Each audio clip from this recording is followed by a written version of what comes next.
Could Democrats endure the treatment they give to others? It's a question we explore in tonight's preamble. This week, in an unprecedented move aimed at intimidation and coercion of the Supreme Court, a likely leftist leaked a Supreme Court opinion that overturned the absurd and vacuous Roe v. Wade ruling in 1973.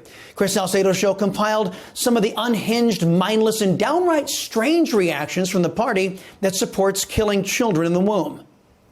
War has been declared on the American woman. So I see fascism down the line here. I don't know. So say it with me. We are not going back.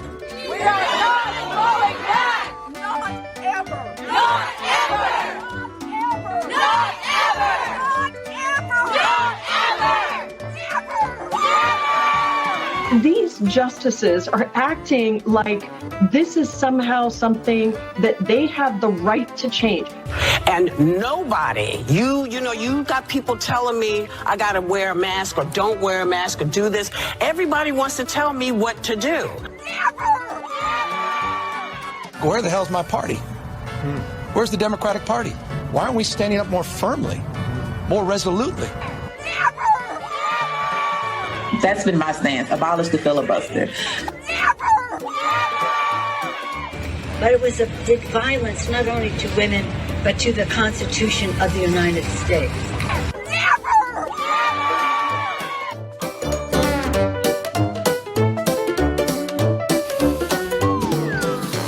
Now, would the biased press look at the Republicans with any sense of respect if they had such continuous and persistent meltdowns like you just saw? I've seen 2-year-olds with more self-control and reasoned arguments. But the left's behavior soon devolved from temper tantrums to open violence. The threats from Democrats became so severe that Justice Alito, the author of the leaked opinion, had to cancel an event he was scheduled to attend. Meanwhile, intolerant anti-American leftists who look at killing babies in the womb as, quote, sacred, proceeded to publish maps revealing the home addresses of conservative Supreme Court justices. Not only has the Biden White House not condemned the unprecedented leak from the Supreme Court, they also refuse to condemn the doxing of justices. Watch. Look, I think the president's view is that there's a lot of passion, a lot of fear, a lot of sadness from many, many people across this country about what they saw in that leaked document. We obviously want people's privacy to be respected. We want people to protest peacefully if they want to protest. That is certainly what the president's view would be. Okay, wow. Okay, so if there's a lot of passion and fear, it's okay with Biden's White House for mobs to show up at government officials' houses and peacefully protest. Now, I'm assuming that Biden's brain there thinks that her standard applies across the board. Let's imagine the next gun-grabbing debate, shall we?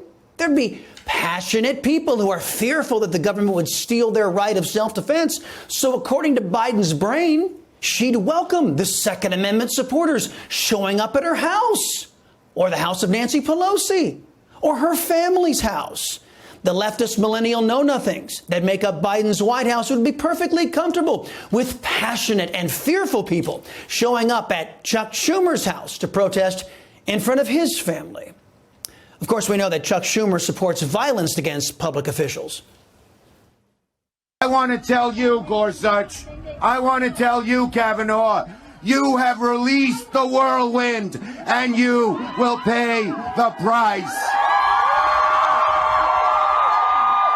You won't know what hit you if you go forward with these awful decisions. Won't know what hit you. Do you think the left wing in this country would stand for a conservative threatening Justices Kagan, Sotomayor, or KBJ from the Supreme Court steps? What if the Democrats jammed through their attempt to nationalize elections? Do you think leftists would welcome their addresses being published so that passionate and fearful people could show up to their homes to make sure their families, neighbors, and friends never get a moment's rest? Democrats are all for mob rule, so long as the mob is keeping them in power. The moment the mob turns on them, they get a little less tolerant.